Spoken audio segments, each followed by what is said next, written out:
বাংলাদেশে সেনা শাসন টেক ওভার হবে না।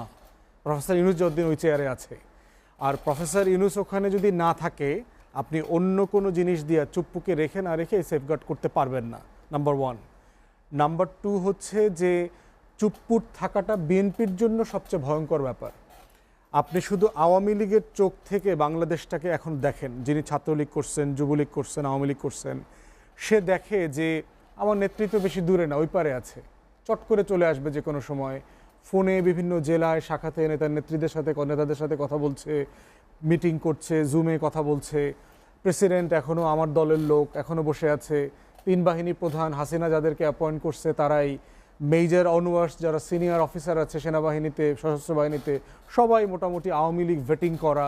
সচিবালয় যখন দেখে মোটামুটি হাসিনার অ্যাপয়েন্টিজ 16-17 বছরে, সে কী ভাবে যে আমার আওয়ামী লীগের ফিরে আসার যতগুলো পিলার দরকার, প্রত্যেকটা পিলার এখানে উপস্থিত।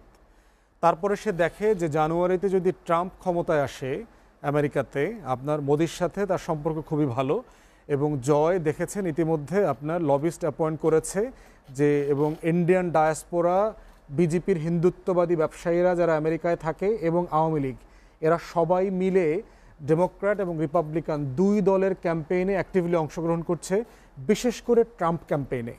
তো তারা বোধ করছে, দেখবেন হাসিনার একটা নতুন ভিডিও আসছে কিন্তু, যে ডিসেম্বরটা শেষ হোক, সবর করো ডিসেম্বর পর্যন্ত, তারপর খেলবো। হাসিনা কিন্তু এরকম একটা কথা বলছে। কেন বলছে? ওয়াশিংটনের নির্বাচনের কারণে। জানুয়ারিতে শপথ হবে, নতুন প্রেসিডেন্ট আসবে। 3 নম্বর কি, গত মাসে আপনারা জানেন যে দিল্লিতে মিটিং হয়েছে ফরেন মিনিস্ট্রিতে, তার ভিতরে বাংলাদেশ ইস্যুতে একটা গুরুত্বপূর্ণ অনুষঙ্গ আলোচনা ছিল আওয়ামী লীগের পুনর্বাসন। এবং সেই মিটিংয়ে আমরা বিভিন্ন সূত্রে জেনেছি বাংলাদেশ থেকে জুমে আওয়ামী ঘেঁষা সাংবাদিক, বুদ্ধিজীবী, তারপরে দালাল যারা আছে তাদের চাটুকার, তারা অনেকে এখান থেকে জয়েন করেছে।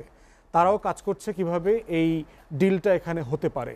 তো আপনি যদি আওয়ামী লীগের নেতাকর্মীদের জায়গা থেকে দেখেন, সে কিন্তু চুপ্পুকে আমি যেভাবে প্রেসিডেন্ট আকারে দেখি, সে প্রেসিডেন্ট আকারে দেখে না, সে তাকে আওয়ামী লীগ আকারে দেখে। এবং সে মনে করে যে রাষ্ট্রের গুরুত্বপূর্ণ অনুষঙ্গ, এ কেয়ারটেকার আমি চুপ করে দিয়ে চিঠি দিয়ে সব যে কোনো সময় ডিসমিস করে দেবো। প্রফেসর ইউনূসকে, প্রফেসর ইউনূস হচ্ছে chief adviser to the president, প্রেসিডেন্টের প্রধান উপদেষ্টা। সে তো কনস্টিটিউশনালি কোনো পোস্ট হোল্ড করেন না। তো সেই জায়গাগুলোতে দেখেন চুপ্পু হচ্ছে আওয়ামী লীগের এমবডিমেন্ট, একটা প্রতিমূর্তি।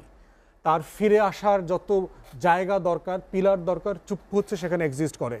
তো যদি বিএনপি একটা সিরিয়াস সংস্কারকে ধারণ করে, গণ অভ্যুত্থানকে ধারণ করে, বাংলাদেশের তরুণদের যে চেতনা, রাষ্ট্র সংস্কার পরিবর্তনের যে আলাপগুলো আসছে, এগুলোকে ধারণ করে আগামী দিনে রাজনীতি করতে চায়, তাদের এই অবস্থানটা সে অভ্যুত্থানের স্পিরিটের সাথে যায় না।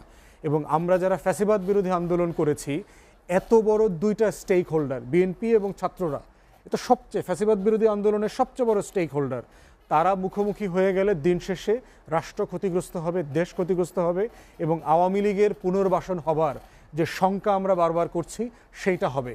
এইটা যেন কোনোভাবে না হয়, সেই জায়গাটা আমাদেরকে মাথায় রাখতে হবে। সাংবিধানিক সংকট কীভাবে সাংবিধানিক সংকট হবে? 5 তারিখে শেখ হাসিনা যখন পলাইছে, একই প্লেনে করে তো সে সংবিধানটাও দিল্লি নিয়ে গেছে। এটা তো নাই, ইট ডাজন্ট এক্সিস্ট এনিমোর। তো যে জিনিস নাই সেটা সংকট তৈরি করে কিভাবে? এই দেশে তো প্রধানমন্ত্রী নাই, এই দেশে তো সংসদ নাই, এখন এদেশে 64-65 জনের লেসপেন্সার ক্যাবিনেট তো নাই। তো দেশ তো চলছে। বলা হচ্ছে যে রাষ্ট্রপতির কাছে শপথ নিয়েছে সরকার। এটা ফর্মালিটিস, এটা রাষ্ট্রের আপনার গণমাধ্যমের সামনে দাঁড়ায় নিলেই চলতো। আমরা যারা ইংল্যান্ডে প্র্যাকটিস করেছি, কোর্টে যখন সাক্ষী হাজির করা হয়, তাকে একটা শপথ পড়তে হয়। এই শপথটা কেউ পড়ায় না, ওটা কাগজে লেখা থাকে। কাগজে লেখা থাকে, জাজ বলে, ক্লার্ক ওইটা আগায়া দেয় যে মিস্টার উইটনেস আপনি এটা পড়েন সবার সামনে। তো কনস্টিটিউশনে যে শপথটা লেখা আছে, ওটা আমরা গণমাধ্যমের সামনে বসে ওনারা সবাই পড়লেই শপথটা হয়ে যেত। এটা কখন না যে বাপ মা পড়ায় আর বাচ্চা পড়ে, এটা একটা লিখিত প্লেজ জাতির কাছে যে আপনি একটা দায়িত্ব নিচ্ছেন, দায়িত্ব নেবার পরে আপনি কি করবেন না করবেন সেটা জাতিকে কনফার্ম করা। সেটা যে কেউ করতে পারতো, শহীদ মিনারে হইতে পারতো, বঙ্গভবন, গণভবন, যমুনা, রাস্তায়, যে কোনো জায়গায় হইতে পারতো। ফর্মালিটিস, এটা একটা সিরিমোনিয়াল ব্যাপার, এতে কিচ্ছুই যায় আসে না। বাংলাদেশে এখন কোনো কিছু সংবিধান মোতাবেক চলছে না। বাংলাদেশে সব কিছু চলছে এখন consensus basis. Political party, 15 August জাতীয় শোক দিবস ছিল, বাতিল হয়ে গেছে না? কোথায় লেখা ছিল কি অ্যামেন্ডমেন্টের ভিত্তিতে এটা বাতিল হয়েছে? রাজনৈতিক দলগুলো একমত হয়েছে। বৃহস্পতিবার একটা ছুটি দিয়েছে না হিন্দুদের পূজায়, সিকিউরিটি ইস্যুতে? কিসের ভিত্তিতে এটা হয়েছে? কনসেনসাসের ভিত্তিতে রাজনৈতিক দলগুলো একমত পোষণ করেছে নিরাপত্তা জোরদার করার দরকার ছিল বলে। পলিটিক্যাল কনসেনসাসের উপরে কোনো বড় জনমত নাই। Will of the people is the supreme form of constitution, জনগণের আকাঙ্ক্ষা, এর থেকে বড় কোনো সংবিধান হইতে পারে না। অতএব আমরা বোধ করছি এখানে কোনো সাংবিধানিক সংকট নাই, এখানে অ্যাবসলিউটলি সেনা টেক ওভারের কোনো সম্ভাবনা নাই so long as professor Yunus here. এখানে সংকটের আলোচনাটা অবান্তর এবং কোর্টকে ডেকে আনা, এই ধারা আনা ওই ধারা, জাস্ট ওয়েস্ট অফ টাইম। বরং এইটাকে সেটেল করাটাই হচ্ছে সংকটের সমাধান। এটা যত বেশি লেন্দি হবে, কারণ আপনার নামে যখন বদনামি উঠে গেছে দিন শেষে, অ্যাডভাইজাররা বিভিন্ন স্টেজে বলে ফেলছেন যে আপনি শপথ ভঙ্গ করেছেন, আপনি মিথ্যাচার করেছেন, জাতির সামনে মিথ্যাচার করেছে। তিনি তো লাইভ টেলিকাস্টে বলেছেন 3 বাহিনী প্রধান যে শেখ হাসিনা পদত্যাগ করেছে, সেটাগুলো তো বলেছেন উনি। তাহলে এই লেভেলের ব্রিচ অফ ট্রাস্টের পরে উনি এই অফিসার থাকতে পারেন না। এইটাকে আমরা রাখার চেষ্টা করাটা মানে হচ্ছে যে আমাদের গণ অভ্যুত্থানের যে স্পিরিট, তার সাথে আমরা বেইমানি করা। তাই আমি বোধ করছি এখানে কোনো সংকট নাই। হ্যাঁ, যেটা দরকার, বিএনপির সাথে কেয়ারটেকার অ্যাডমিনিস্ট্রেশনের সাথে বারবার বসা দরকার, যে ওনাদের যে 111-এর একটা আশঙ্কা, ভয় আছে, এই ভয়টা জেনুইন বিএনপির আছে, যে তাদেরকে এর আগেও ক্ষমতার খুব কাছ থেকে ক্ষমতা থেকে বঞ্চিত করা হয়েছে। তারা 16 বছর থেকে ক্ষমতা বঞ্চিত ছিল, তাদের নেতাকর্মীরা অসাধারণ জুলুম নির্যাতনের শিকার হয়েছেন, যেটা কোনো ভাষায় আপনি ব্যাখ্যা করতে পারবেন না। তাই বিএনপির এই শঙ্কাটা, ভয়টা জেনুইন, এটাকে অ্যাড্রেস করতে হবে এবং এটা কনভিন্স করিয়ে সমস্যার সমাধান করা সম্ভব বলে আমি বিশ্বাস করি। জি, আসলে আমরা কি জানাতেন একটি নির্বাচন চাই, নাকি সংবিধান এবং রাষ্ট্র জন আকাঙ্ক্ষার যে আপনি যে চেতনার কথা বলছেন 5 আগস্টের, সেটিকে ধারণ করে একটি সুষ্ঠু ভালো গণতান্ত্রিক একটি রাষ্ট্র বিনির্মাণের নির্বাচন চাই? সেটার জন্য আসলে অন্তর্বর্তী সরকার যে ব্যবস্থা গ্রহণ করছে বা যেসব পদক্ষেপ নিয়েছে, সেটিকে শেষ করার জন্য সময় দেওয়া উচিত, নাকি রাজনৈতিক দলগুলোর মধ্যে এক ধরনের তাড়া অনুভব হচ্ছে? যে দেখেন, বর্তমান অন্তর্বর্তীকালীন সরকারটা কিন্তু সংবিধানে যে নির্বাচনকালীন সরকারের কথা বলা আছে তেমন কোনো সরকার না। এটা একটা গণ অভ্যুত্থানের সরকার। তার ম্যান্ডেট কি শুধু নির্বাচন? নও। আপনি তখনকার 2 মাসের আন্দোলনের দেয়াল লিখনগুলো, স্লোগানগুলো, রাস্তায় রাস্তায় ব্যানারে সব জায়গায় দেখেন, আপনি কোথাও বর্তমানে দেয়ালে নির্বাচন চাই অবিলম্বে এরকম কোনো ওয়াল লিখন দেখাইতে পারবেন না। আমি 1000টা ওয়াল লিখন দেখেছি বাংলাদেশে। রাষ্ট্র তো বাপের না, লাখো শহীদের রক্তে ভেজা দেশটা কারো বাপের না, সংস্কার চাই, নতুন রাজনৈতিক বন্দোবস্ত চাই, আবু সাইদরে ফিরায় দে নইলে কোটা ফিরায় নেয়। এই যে স্লোগানগুলো দেখেন, সেখানে কোথাও নির্বাচন এককভাবে আসে নাই। অতএব আমার যে আন্ডারস্ট্যান্ডিং, এই গণ অভ্যুত্থানের এই সরকারের ম্যান্ডেট হচ্ছে ইলেকশন প্লাস ম্যান্ডেট বলি আমি। যে তার ম্যান্ডেট কি? তার ম্যান্ডেট হচ্ছে এই নতুন বাংলাদেশের রাজনৈতিক বন্দোবস্ত তৈরি করার একটা ম্যান্ডেট তার আছে, যেন আওয়ামী ফ্যাসিবাদের মতো এরকম বংশবদ একদলীয় স্বৈরশাসকরা আবার জেকে না বসে বাংলাদেশে। যেই মুজিববাদী ফ্যাসিবাদ এবং তার সংবিধানের ভিত্তিতে বাংলাদেশে গণহত্যা, গুম খুন সব হয়েছে, অবাঙালিদেরকে রাষ্ট্রের নাগরিকত্ব থেকে প্রান্তিকে পাঠিয়ে দেওয়া হয়েছে, এগুলো সব বন্দোবস্তগুলো পরিবর্তন করতে হবে। তাই এই সরকারের ম্যান্ডেট ইলেকশন না, এটা নির্বাচনকালীন সরকার না, এটা ইলেকশন প্লাস ম্যান্ডেট। এই ম্যান্ডেটের ভিতরে সংস্কার আছে, এই ম্যান্ডেটের ভিতরে মিলন ভাই যেগুলো বলেছেন সেগুলো যেমন আছে, বকুল ভাইয়ের যেটা প্রত্যাশা নির্বাচন সেটাও আছে। নিউ ইয়র্ক টাইমসে তো প্রফেসর ইউনূসকে জিজ্ঞেস করা হয়েছে যে আপনি নিজে নির্বাচন করবেন কিনা, উনি বলেছেন নো, আমি নির্বাচন করব না। নির্বাচন তাহলে কখন হবে? উনি বলেছেন যে সংস্কারের কমিটিগুলো হয়েছে, ডিসেম্বর জানুয়ারি নাগাদ তারা এগুলো রিপোর্ট দেবে, রিপোর্ট দেওয়ার পরে সে পলিটিক্যাল পার্টির সাথে বসা শুরু করবে এগুলো নিয়ে, প্লাস নির্বাচনী হালনাগাদ, যেটা ভোটার হালনাগাদ করে নির্বাচনের দিকে চলে যাবে।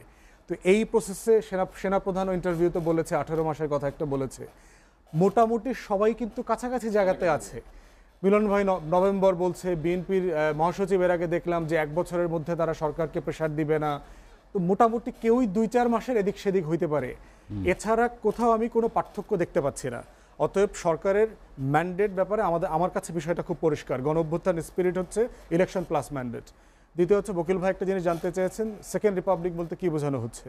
এই আন্দোলনের আগেও থেকেও আমরা যখন রাজনীতি শুরু করছি গত 4-5 বছর থেকে, আমরা কিন্তু সেকেন্ড রিপাবলিকের কথা বলেছি। সেকেন্ড রিপাবলিকের শুরুর জায়গাটাই হলো ফার্স্ট রিপাবলিককে স্বীকার করা, অ্যাকনলেজ করা, যে 1971 সালে একটা যুদ্ধ হয়েছে, এই যুদ্ধের আকাঙ্ক্ষা পত্রটা কি ছিল, যে আমরা একটা জনগণের রাষ্ট্র বানাবো।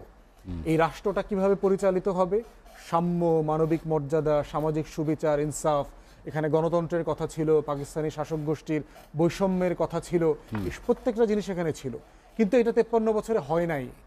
সেকেন্ড রিপাবলিক হচ্ছে যেটা হচ্ছে ওই আকাঙ্ক্ষা পত্রের সাথে জুলাই আগস্টের আকাঙ্ক্ষাটা যোগ হবে, ওটাকে অস্বীকার করা হবে না।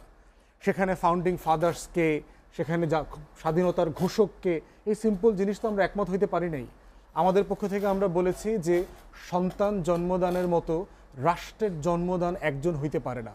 একটা রাষ্ট্রকে জন্ম দিতে হইলে অনেকজন লাগে। সেখানে শেরে বাংলা একে ফজলুল হককে লাগে, সোহরাওয়ার্দীকে লাগে, মাওলানা ভাসানীকে লাগে, যোগেন মণ্ডলকে লাগে, আব্দুর রশিদ তর্কবাগিশকে লাগে, শেখ মুজিবুর রহমানকে লাগে, জিয়াউর রহমানকে লাগে, জেনারেল ওসমানীকে লাগে, সবাইকে লাগে, তাজউদ্দিন আহমদকে লাগবে। এই প্রত্যেকে মিলে হচ্ছে আমার ফাউন্ডিং ফাদার্স, আমার স্বাধীনতার স্থপতিরা। এটা রিজলভ করতে হবে। স্বাধীনতার ঘোষককে জিয়াউর রহমান, অফকোর্স জিয়াউর রহমান নিজে একবার ঘোষণা দিয়েছেন, পরের বার শেখ মুজিবের পক্ষে ঘোষণা দিয়েছেন। রিজলভ করে ফেলেন। সেকেন্ড রিপাবলিক হচ্ছে এই আনরিজলভ বিষয়গুলোকে রিজলভ করে ফেলবে ফর গুড। থার্ড হচ্ছে কি, রাষ্ট্র 53 বছরে রিপাবলিক কায়েম করতে ব্যর্থ হয়েছে, এই কনক্লুশনে আসতে হবে। ফোর্থ, কোথায় কোথায় ব্যর্থ হয়েছে সেই জায়গাগুলো আইডেন্টিফাই করতে হবে। এখানে রাজনৈতিক বন্দোবস্ত পরিবর্তনের কথা বারবার বলা হয়েছে, যে নতুন পলিটিক্যাল সেটেলমেন্ট চাই, এখানেই সংস্কার, এখানেই নতুন সংবিধান তৈরি করতে হবে, এখানেই নতুন বন্দোবস্তের ভিত্তিতে দেশটাকে সাজাইতে হবে, যেন 1600 তরুণকে আবার জীবন দিতে না হয়।